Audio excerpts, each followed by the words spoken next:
अनंत सुख का मार्ग पुस्तक से परमाराध्य संत सदगुरु महाराज का प्रवचन। शीर्षक है नित्यानंद सुख।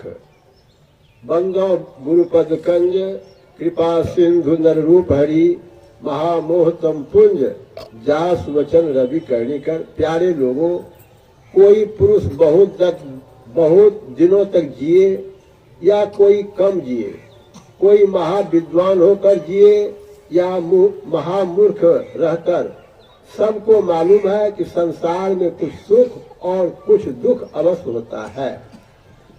दुख को कोई पसंद नहीं करता, सुख को सभी पसंद करते हैं, पर जो सुख भी है वह तृप्तिदायक नहीं है।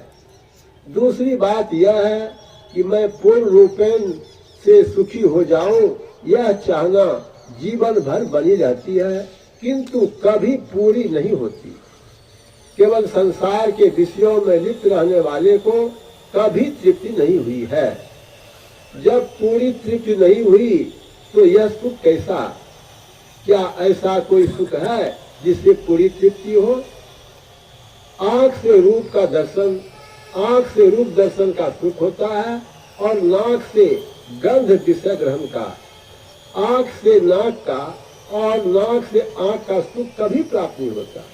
उसी तरह बाह्य अथवा अंतःकरण की इंद्रियों के द्वारा पूर्ण सुख नहीं मिल सकता।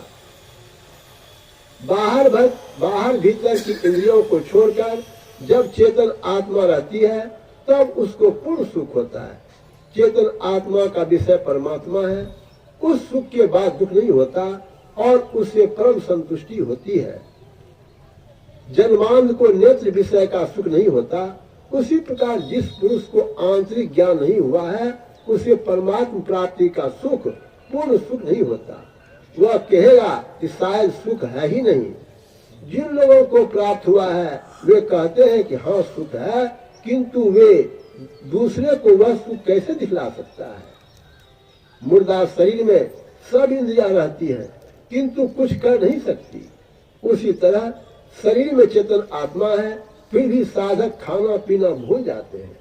इसी क्रम में जब चेतन आत्मा को परमात्मा के निज स्वरूप का ज्ञान होगा तब विलक्षण सुख है। मालूम हो जाएगा यह सुख स्थिर है। जैसे आम कच्चा रहता है, पकता है और फिर सड़ता है, वैसे ही विषयों का सुख बदलता है, किंतु परमात्मा सुख ऐसा नहीं है। वह अनित्यानंद नहीं, नित्यानंद सुख है। यह सुख सभी प्राणी चाहते हैं।